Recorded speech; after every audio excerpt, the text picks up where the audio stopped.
लाभकारी होती है। गोबर से सब प्रकार के चर्म रोग, कमर का दर्द है, स्लिप डिस्क है, स्पॉन्डिलाइटिस है, सर्वाइकल है, ये सारी बातें गोबर से ठीक होती है। हम लोगों ने लगभग 6000 बहनों को गोबर का रस पिलाकर, जिनको 2-2 बार सीजरियन हुआ है, नॉर्मल डिलीवरी कराई है, तो रोग मुक्त भारत खड़ा करने में गौमाता बहुत बड़ी भूमिका निभा सकती है। कर्ज मुक्त भारत, भगवान राम जब 14 वर्ष के वनवास के बाद अयोध्या आए तो भरत जी ने कहा, भगवान हम लोगों ने यहाँ की जो आय है, यहाँ का रेवेन्यू है, उसको 10 गुना बढ़ा दिया है। तो कहा आपने टैक्स लगाया हुआ नहीं, टैक्स कम किया है। तो ऐसा कैसे हुआ? उन्होंने कहा गौमाता के कारण से किसानों की भूमि उर्वरा बनी, उनका उत्पादन बढ़ा कई गुना, बाकी सब चीजें ठीक हुई। वाल्मीकि रामायण में इसका वर्णन है। तो कर्ज मुक्त भारत, सन 1915 में $1 में $3 आते थे, 47 में $1 का $1 हो गया, आज 83-84 रुपए का $1 है। हम लोग अगर संकल्प करें आने वाले 15 साल व्यक्तिगत जीवन में किसी भी विदेशी सामान का उपयोग नहीं करेंगे, तो 15 साल बाद $1 का $1 हो जाएगा, सारा हमारा कर्जा समाप्त हो जाएगा। तीसरा, प्रदूषण मुक्त भारत, 1 ग्राम गाय का घी दीपक जलाने से, यज्ञ करने से 100 किलो ऑक्सीजन तैयार होती है। प्रदूषण को ठीक करने की इससे उत्तम कोई व्यवस्था नहीं है। अपराध मुक्त भारत, जब से हम जर्सी, होलिस्टीन फ्रीजियन, HF और भैंस का दूध पीने लगे, व्यक्ति आलसी बना है, तामसी बना है, अपराधी बना है। गाय का दूध पीने वाला व्यक्ति सात्विक बनता है, उसकी बुद्धि तेज होती है, शांत रहता है। तो अपराधों को कम करने में भी गौमाता की महत्व की भूमिका है। आज और कुपोषण की समस्या है। आज के नेता ₹2 किलो चावल, ₹1 किलो गेहूं, मनरेगा और ये दे देंगे, वो दे देंगे, वोट मिल जाएंगे, पर देश बर्बाद हो जाएगा। उसकी जगह हर गरीब को 2 दूध वाली गाय और थोड़ी जमीन दे दीजिए, उसको भिखमंगा बनाइए, स्वावलंबी बनाइए। गाय के द्वारा कुपोषण की समस्या खत्म होगी। हमने बंगाल में 150 गांवों में लोगों को गौमूत्र पिलाकर और उनका शराब छुटाई है, हजारों लोगों की। तो नशा मुक्त भारत बनाने में भी गाय की महत्व की भूमिका है। और 7वां, अन्न युक्त भारत, केवल भारत नहीं, सारे संसार को अनाज खिलाने की ताकत इस भारत भूमि में है। गंगा यमुना के मैदान, नर्मदा गोदावरी के मैदान, कृष्णा कावेरी के मैदान, चंबल महानदी ब्रह्मपुत्र के मैदान, सतलज, रावी, चिनाब, झेलम, ब्यास उसके मैदान, सरयू, गंडक, कोसी के मैदान दुनिया में किसी के पास नहीं है। और इसलिए अगर हम नदियों को जोड़ लें, गोबर गौमूत्र से खेती करें, सारी दुनिया को अनाज खिला सकते हैं। अभी व्यवस्था न होने के बाद भी पिछले साल हमारे यहाँ 310 करोड़ क्विंटल अनाज हुआ। हमारी आवश्यकता 140 करोड़ क्विंटल की थी। बाकी हमने लंका को दिया, अफगानिस्तान को दिया, नेपाल को दिया, बाकी देशों को दिया। ये और क्षमता है भारत में। 8वां, ऊर्जा युक्त भारत, हर गांव को बिजली, हर खेत को खाद, गोबर गैस से जनरेटर, गोबर गैस से ट्रैक्टर, गोबर गैस से CBG कंप्रेस बायोगैस, उसके द्वारा वाहनों को ईंधन, गोबर गौमूत्र से हो सकता है। ये प्रयोग हो चुके हैं, कई जगह सफलता से चल रहे हैं। तो बड़े बड़े पावर हाउस ये कारखानों के लिए गांव को बिजली गाय के गोबर से, और नोवा है हम 300 प्रकार के उत्पाद गोबर गौमूत्र से बना रहे हैं। उसके कुछ उदाहरण अभी सामने हम मंच को देखने को मिले।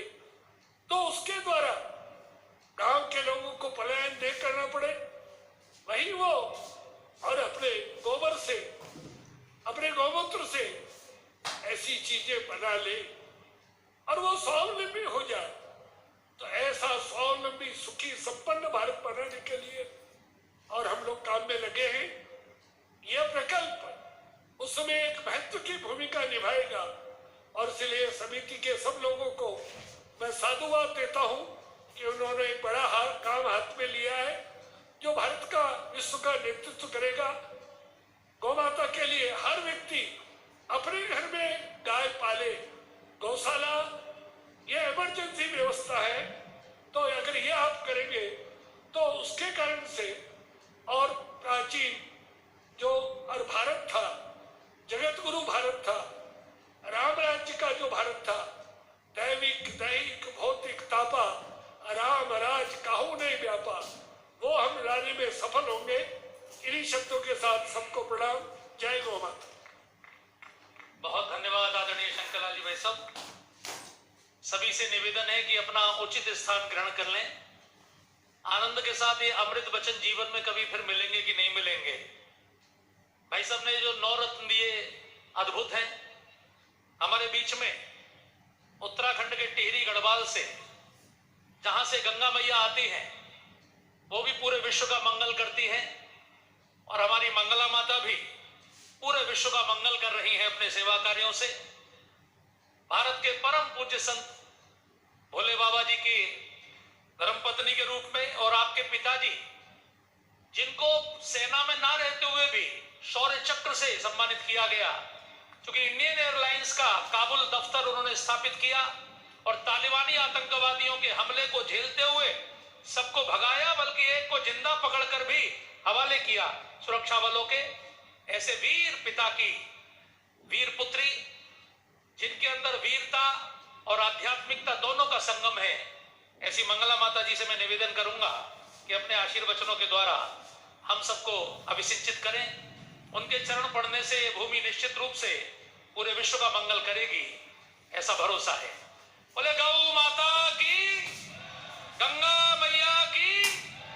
ध्यान से सब लोग अपना आसन ग्रहण करें, ध्यान से माता जी के प्रवचन को सुने। सबसे पहले तो मैं आप सबका आभार व्यक्त करती हूँ।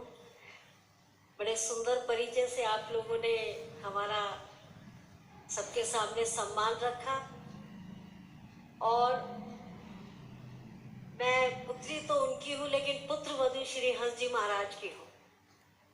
और श्री हंस जी महाराज ने भी अपने जीवन काल में अध्यात्म के द्वारा बहुत से अनर्थ को रोकने से समाज को बचाया।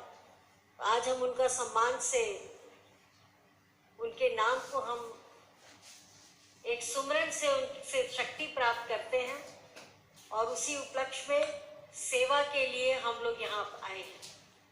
दीनदयाल कामधेनु गौशाला समिति के तत्वाधान में आयोजित दीनदयाल गौ विज्ञान अनुसंधान एवं प्रशिक्षण केंद्र के लोकार्पण समारोह में उपस्थित हमारे आदरणीय परम पूज्य सर संचालक राष्ट्र स्वयंसेवक संघ आदरणीय डॉक्टर मोहन भागवत जी, परम पूज्य साध्वी रितंबरा जी, सदस्य अखिल भारतीय कार्यकारिणी समय राष्ट्रीय स्वयंसेवक संघ आदरणीय शंकरलाल जी, दीनदयाल कामधेनु गौशाला समिति के अध्यक्ष आदरणीय महेश गुप्ता जी और समस्त यहाँ पर आए हुए इस संस्थान से जुड़े हुए मैं सभी को नमन करती हूँ और हृदय से आभार व्यक्त करती हूँ कि आज इस, जिसको हम कलयुग कहते हैं, आज कलयुग में हमारी गौ माता के लिए इतना सोचा जा रहा है। एक माँ तो जन्म देती है, वो हमारी माता कहलाती है, और दूसरी माता हम गौ को ही माता, गाय को ही माता कहते हैं।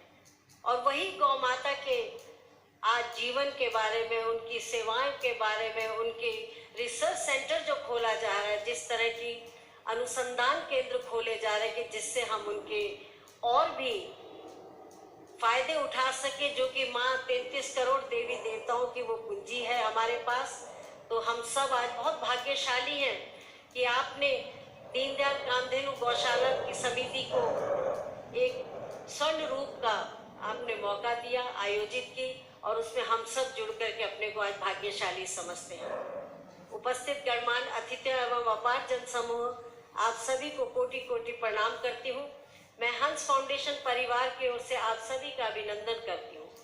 आज का बहुत ही सुनहरा अवसर है कि भगवान कृष्ण की नगरी मथुरा में एशिया में सबसे बड़े गौ विज्ञान और अनुसंधान केंद्र का लोकार्पण किया जा रहा है, और हमारे पूज्य आदरणीय डॉक्टर मोहन भागवत जी, साध्वी रितंबरा जी, आदरणीय शंकर लाल जी के कर कमलों द्वारा आप सभी की गरिमा उपस्थिति में ये आयोजन किया जा रहा है।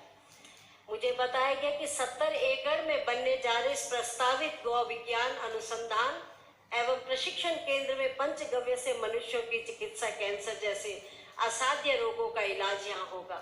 आप सब जानते हैं हमारी जन्मभूमि उत्तराखंड और बहुत से राज्यों में गोबर से हम लोग एक समय में अपने घरों को लीपते थे और गोबर से ही गणपति बनता था। जिस तरह आज देखा गया छोटे छोटे मंदिर, गणपति और बहुत सी कलाकृति गोबर से दिखाएगी। ये हमारे समाज की एक बहुत ही पावन और बहुत ही, जब पूजा पाठ होता था तो सबसे पहले हम गणपति को गोबर से बनाते थे। तो ये सभी आज वापस जो हमारा ये संस्थान कर रहा है, ये बहुत ही आज की आने वाली जनरेशन के लिए, बच्चों को आज पता नहीं है। मुझे याद है बचपन में जब गोबर पैर में लगता था किसी के तो उसको फट धोने के लिए जाते थे, लेकिन आज ऐसे ही संस्थानों के द्वारा हम अपने आने वाली जनरेशन को इस चीज़ से, आने वाली हम जो हमारी पीढ़ी है उसको हम इस चीज़ से अवगत कराएंगे कि यही एक माँ जन्म देती है और दूसरी गौ माता हमें पालती है। आज हमारी भारतीय संस्कृति का मूल आधार देश की तरक्की में गाय का विशेष योगदान है। मैं तो कहना चाहूंगी कि माता भारतीय संस्कृति का तिलक है गौ, जिसे हम सब माँ के रूप में और देवताओं की तरह पूजते हैं। गाय के दूध को ही अमृत समझ के अमृत तुल्य माना जाता है। दीनदयाल जी विज्ञान अनुसंधान केंद्र का प्रशिक्षण जो गौ सेवा संरक्षण की परिकल्पना को साकार करने के लिए, जिस उद्देश्य से आगे बढ़ने के लिए आज यह संकल्प लिया जा रहा है, ये इसलिए भी महत्वपूर्ण है कि गौ सेवा संरक्षण धार्मिक भावना एवं आस्था से जुड़ा ऐसा विषय है जिसके लिए मात्र सरकार को ही नहीं बल्कि सबको सामूहिक जिम्मेदारी निभानी होगी। इस दिशा में आपका कदम बहुत महत्वपूर्ण है कि आप शोध के माध्यम से गौ सेवा और संरक्षण की तैयारी कर रहे हैं। मैं आपको विश्वास दिलाती हूँ, ज़्यादा समय न लेते हुए हमारे पास साथ में पूज्य श्री बैठे हैं और हमारी दीदी रितंबरा जी बैठी हैं। मैं उनके वात्सल्य ग्राम से बहुत प्रभावित थी, लेकिन बस आज मौका मिला इस पावन स्थान में कि उनके भी दर्शन हुए, और मैं जरूर उनसे कह रही थी कि मैं जरूर आपके वात्सल्य ग्राम में आऊँगी, क्योंकि हमारी हंस फाउंडेशन जो भी सेवा करती है वो बालक काल से शुरू कर देती है, जिससे हम बाल्यावस्था से ऐसे संस्कार दे सके, उनको स्वस्थ बना सके मानसिक शारीरिक, और जिससे वो हमारे भारत के अच्छे नागरिक बन सके। मैं आप सबका हृदय से आभार व्यक्त करती हूँ और हंस फाउंडेशन के जरिए आप लोगों को विश्वास दिलाती हूँ इस गौ संस्थान में, अनुसंधान केंद्र में ज़्यादा से ज़्यादा जितना भी हम करने की हमारी जो है समर्थ है, हम लोग उससे ज़्यादा से ज़्यादा संस्थान में हम लोग योगदान करेंगे और इस संस्थान को भारत ही नहीं विश्व भर में एक विश्व कहते हैं कि फेमस कर देंगे, प्रसिद्ध कर देंगे। तो आप सबका मैं हृदय से आभार व्यक्त करती हूँ। आज समय ज़्यादा हो रहा है, दिल्ली में भी एक कार्यक्रम है, मैं माफ़ी चाहती हूँ और अपने इष्ट अपने पूज्य श्री भागवत जी से और दीदी से सभी समस्त हमारे भाई जो इस संस्थान से जुड़े, मैं सबको शुभकामना देती हूँ। और आगे जब भी ऐसे कार्यक्रम हो मुझे जरूर अवगत करिए, तो हम इसमें पूरा अपने सहयोग से संस्थान को जो है पूरे विश्व भर में प्रसिद्ध करने के लिए एक योजना बनाएंगे और सहयोग करेंगे। सबको बहुत बहुत धन्यवाद। बहुत बहुत धन्यवाद। पूज्य मंगला माता जी का आशीर्वचन निश्चित रूप से इस संस्थान को पूरे विश्व में प्रसिद्ध करेगा। उनकी वाणी से जो हम सबको ये अमृत वचन प्राप्त हुए, मैं डॉक्टर ध्रुव जी जो वैज्ञानिक दृष्टि से यहाँ की प्रयोगशाला का आपके सामने रखेंगे, क्योंकि वैज्ञानिक दृष्टि से पूरे